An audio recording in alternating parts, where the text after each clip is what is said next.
Welcome back to my channel mommies planet India. कई बार ऐसी सिचुएशन होती है कि बच्चे किसी चीज़ के लिए बहुत ज़्यादा टैंट्रम शो करते हैं। हम बहुत ज़्यादा गुस्सा हो जाते हैं, पहले तो उन्हें समझाने की कोशिश करते हैं कि ऐसा मत करो, शांत हो जाओ, ये करो वो करो। जब वो नहीं मानते हैं तो फिर हम कभी कभी उनको हिट भी कर देते हैं। तो ये सारे पेरेंट्स के साथ होता है। तो अगर आप ये भी चीज़ें करते हैं, बच्चों को शांत करने के इन तरीकों का इस्तेमाल करते हैं, बात करते हैं, समझाते हैं, फिर आप नहीं मानने पे हिट करते हैं, तो ये बिल्कुल नहीं करें। ये गलत तरीका है, इसको बिल्कुल ही आज से बंद कर दें। तो आज मैं आपको बताऊंगी 5 बेस्ट वे जिसके हेल्प से आप बच्चों के टैंट्रम्स को कंट्रोल कर सकते हैं और फ्यूचर में इस तरह की चीज़ें वो ना करें, इसको धीरे धीरे कम कर सकते हैं। बच्चे तो बच्चे हैं, एक बार में तो वो नहीं होगा, लेकिन ओवर द टाइम जब ये चीज़ें जो मैं आज बताऊंगी उसको आप प्रैक्टिस करेंगे तो आपके बच्चे जो इमोशनल बहुत ज़्यादा चीखते चिल्लाते हैं वो उनका कम हो जाएगा। तो चलिए फटाफट आज का वीडियो शुरू करते हैं और जानते हैं बच्चे जब टैंट्रम्स शो करें, चीखे चिल्लाएं, तो उनको कैसे हैंडल करें और उनको कैसे मैनेज करें। सबसे पहली चीज़ क्या होती है ना, सारे पेरेंट्स के साथ होती होगी कि वो हिट नहीं करना चाहते, लेकिन अब सारे लोग करने लगते हैं, अरे देखो कैसे चिल्ला रहा है, कैसे चीख रहा है, क्या मैनर्स है। तो आप सबकी बातें सुन के आप इतना ज़्यादा अपसेट हो जाते हो, ऑलरेडी आप अपसेट हो, आपका बच्चा ऐसा कर रहा है तो आप उनको हिट कर देते हो। तो ये बिल्कुल ना करें, ये क्राइम है, इसको नहीं करना है। देखिए, बच्चे की ब्रेन जो है अभी भी डेवलप हो रही है, वो इतनी डेवलप नहीं है कि वो लॉजिक समझ सके। उनका जो इमोशनल पार्ट है वो ज़्यादा रिएक्टिव है, इमोशन को ज़्यादा समझता है, इमोशनली वो ज़्यादा कनेक्ट होता है, लॉजिक वो कम समझता है। इसलिए बच्चा किसी भी चीज़ के लिए टैंट्रम थ्रो कर देता है, कहीं भी थ्रो करता है, उसको फ़र्क नहीं पड़ता मेरी मम्मा मॉल में है, किसी फ्रेंड्स के घर पे, कहीं भी है, उसको बस चीखना चिल्लाना है, उसको जो चाहिए सो चाहिए। तो यहाँ पे हम क्या करें, हम तो पेरेंट्स हैं, हम तो सारे तंत्र मंत्र तैयार करके रखते हैं कि भाई मैं मैनेज कर लूंगी, बट वो होता नहीं है। तो इसका सबसे इजी तरीका है, पहला, जो बच्चा जब इमोशनली बहुत ज़्यादा टैंट्रम थ्रो करे ना, तो उनके साथ इमोशनली कनेक्ट होइए। उनको उस वक्त ये मत बोलिए कि क्या हुआ है, क्यों रो रहे हो, चुप हो जाओ, नहीं। बच्चे को पता है ना कि मेरी क्या प्रॉब्लम है, मम्मा ने कुछ बात के लिए मना किया इसलिए मैं टैंट्रम थ्रो कर रहा हूँ, मम्मा को ही पता है, फिर मम्मा पूछ क्यों रही है। तो वो बिल्कुल भी आपकी बात नहीं मानेगा और ज़्यादा चीखेगा और ज़्यादा रिएक्ट करेगा। इसीलिए आप उसके साथ इमोशनली कनेक्ट होए। जैसे मान लीजिए बच्चे ने पार्क जाने की जिद की, ठीक है, तो आपने मना किया, तो वो टैंट्रम थ्रो कर रहा है, वो चीख रहा है, चिल्ला रहा है। तो जब आप यहाँ ये बोलेंगे कि प्लीज़ शांत हो जाओ, नहीं जाना है, ऐसा है वैसा है, वो नहीं मानेगा और ज़्यादा चिल्लाएगा। तो यहाँ आप ये बोलो, I know you are upset, upset होना मम्मा से, मैंने मना किया नहीं जाने के लिए, यही रीज़न है ना, इसलिए तुम टैंट्रम थ्रो कर रहे हो ना, बताओ यही बात है ना। उनके साथ कन्वर्सेशन करने की कोशिश करें और कुछ ना कुछ आंसर लेने की कोशिश करें। वो यस नो कुछ भी, लेकिन कोशिश करें कि कन्वर्सेशन हो, बच्चा कुछ आंसर करे। और तब तक करते रहें जब तक कि बच्चा शांत नहीं हो जाए। आप उनको ये चीज़ें बार बार बोलो कि I know I am, you are upset, I know तुम मेरे से गुस्सा हो, मम्मा ने ये गलत किया इसलिए गुस्सा हो ना, यही बात है ना, इसलिए चीख रहे हो चिल्ला रहे हो ना। तो यहाँ पे क्या है, बच्चा समझेगा कि मेरे इमोशंस को मेरी मॉम समझ रही है, मेरे साथ जुड़ रही हैं, तो वो वहाँ पे थोड़ा सा काम डाउन होगा।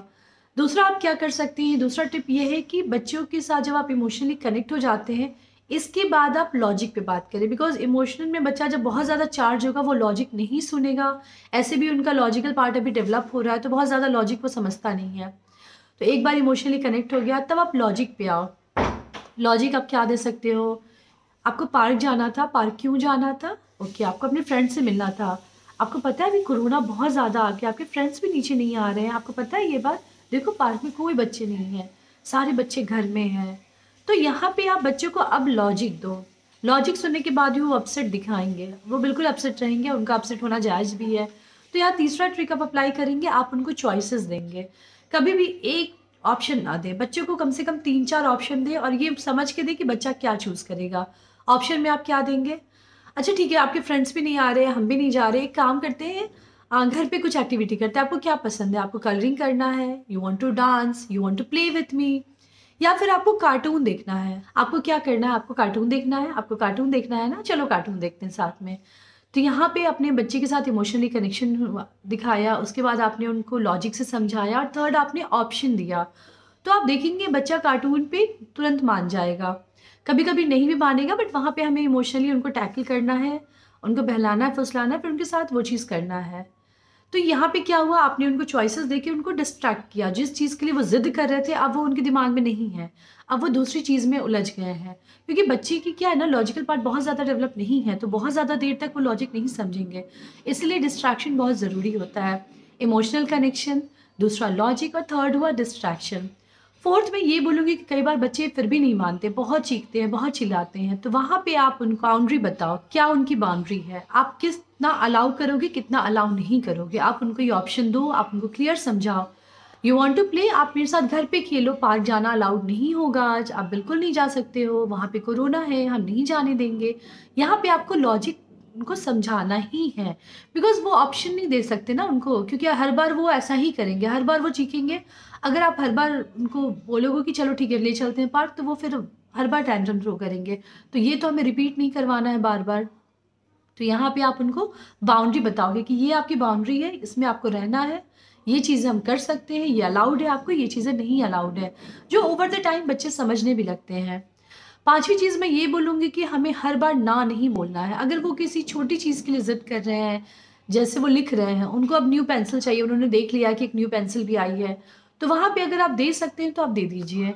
बहुत ज़्यादा ना बोलने से बच्चे ज़िद्दी होते हैं, ऐसा मेरी मदर इन लॉ बोलती हैं, जो बिल्कुल सही भी बोलती हैं। तो वो काफ़ी अच्छे से बताती है कि बच्चों को इमोशनली कैसे हैंडल करें। तो ये चीज़ें वो बार-बार बोलती हैं कि बच्चों को ना मत बोलो बार-बार, जितनी बार ना बोलोगे उतना ज़्यादा वो ज़िद दिखाएँगे, उतना ज़्यादा वो टैंट्रम थ्रो करेंगे। इसीलिए बच्चों के जो टैंट्रम को जब कंट्रोल करना हो, तो पहला काम आप करें उनके साथ इमोशनली जुड़े, दूसरी चीज़ करें उनको लॉजिक से समझाएँ, तीसरी चीज़ करें डिस्ट्रैक्शन रखें, चॉइसेस दें, चौथी चीज़ आप ये करें कि बच्चों को बाउंड्री समझाएँ, और पाँचवीं चीज़ हर बार ना नहीं बोलें। अगर ये चीज़ें ओवर द टाइम आप करेंगे तो आप देखेंगे आपके बच्चे टैंट्रम कम थ्रो करेंगे और आप इमोशनली उनको हैंडल करने में सक्सेस हो पाएंगे। तो ये चीज़ें हैं बच्चों के इमोशनल डेवलपमेंट के बारे में। तो ये चीज़ें हैं बच्चों के इमोशन के बारे में। अभी आपको मान के चलना होगा कि बच्चे अभी इमोशनली बहुत ज़्यादा चार्ज है, बहुत रिएक्टिव है, इमोशन से ही उनको हम हैंडल कर सकते हैं। अगर आप उनको हिट करते हैं, उनको बहुत ज़्यादा लॉजिक देते हैं, तो वो नहीं समझेंगे, बिकॉज वो बच्चे, उनका ब्रेन का डेवलपमेंट अभी हो ही रहा है। तो यहाँ पे आपको इन चीज़ों का ध्यान रखना, और बिल्कुल ही यकीन कीजिए, थोड़ा सा पेशेंस रखेंगे, थोड़ा काम रहेंगे, तो ओवर द टाइम आपके बच्चे ये चीज़ें समझने लगेंगे। तो ये रहा आज का वीडियो। आई होप ये वीडियो आपके लिए हेल्पफुल हो। हेल्पफुल लगे तो लाइक और शेयर ज़रूर करें।